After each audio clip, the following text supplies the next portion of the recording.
When this talk ends, you can forget me. This is not a joke, not a modesty. It's the point. Because the more you look the teacher, the less you look yourself. And school is the place where you should learn how to look straight into yourself. Most people assume that teachers want to be remembered, to be quoted years later, to be the adult that changed a child's life. Let's think it different. I hope my students forget me. Not because I don't care for them or love them, I care a lot and I love them, but in a different way. Because if they remember me, maybe they didn't have the time to realize who are they. They don't have the time to understand themselves. I stole that time, and that would be a great tragedy. When I was a child, school was not a place for children. It was a place for teachers. All the children were a silent audience, like you right now. You stared at the wall, or the floor, or at him, never at yourselves.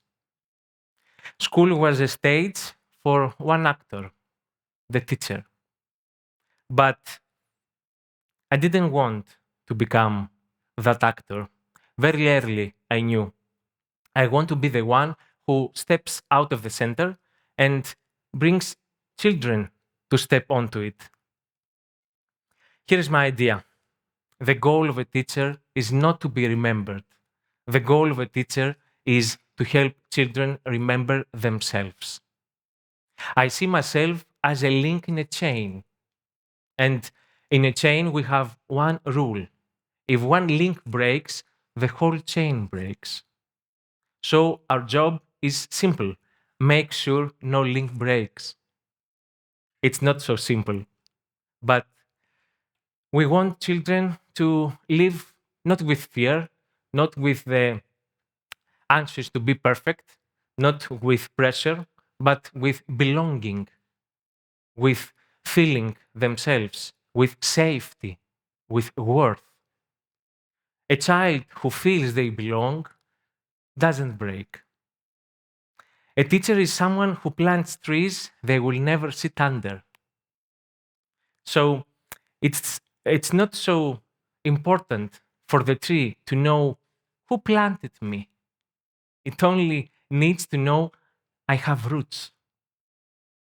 Yes, I may drop the seed, but they grow because they had the ability inside them all along, as you have. This year, as I moved in another flat, I found a box in my things.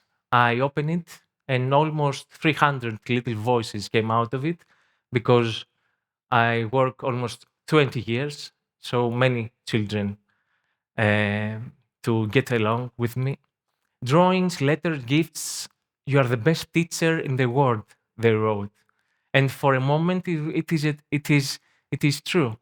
But what I truly wish is that at one moment in their life, they realize and hope for you too, the same thing, is that the best teacher we ever have is ourselves. That's the graduation I care about. And also, children ask many times something that we adults don't dare to do. Sir, if we leave, when we leave, will you remember us? They're terrified of vanishing from someone's memory. I don't know if someone like you is terrified. You can raise your hand. I tell them, I will remember you, but you don't need to remember you. You don't need to remember me. Sorry. You need to remember you because that you is the one they'll walk through the life. And this isn't only a teacher's job. Every parent is kind of a teacher too. And inside us, we all have an inner child that wants the same thing. A parent's love says, I'm here. But a parent's wisdom says, now it's your turn. Go. One of the most generous gifts a parent can offer is space. Space to try, to fail, to rise, to become. We don't give that space to the children. Something is going wrong globally. Researches shows the same thing. Children are losing self-efficacy, the ability, the belief that I can handle things, because more and more adults keep handling things for them. Children feel less seen than ever before. Across countries, the same sentence, I don't feel seen. And when a child stops feeling seen, they stop seeing their own worth. Anxiety in young people is at record levels, not because children are weaker, but because they grow up believing that must earn their worth instead of discovering it. A few years ago, during recess in my school, one of my students climbed onto a balcony railing and wanted to kill himself. I don't remember anything. I only remember that I ran and grabbed him. It's not the time to analyze that moment, but I'm going to tell you what it taught me. That a child isn't saved because they remember a teacher. A child is saved when they remember their worth,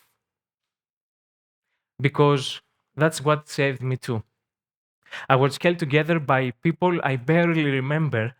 A sentence, a smile, a soft correction, a quiet belief in me. I see you. You are okay as you are. You are strong. These became my roots.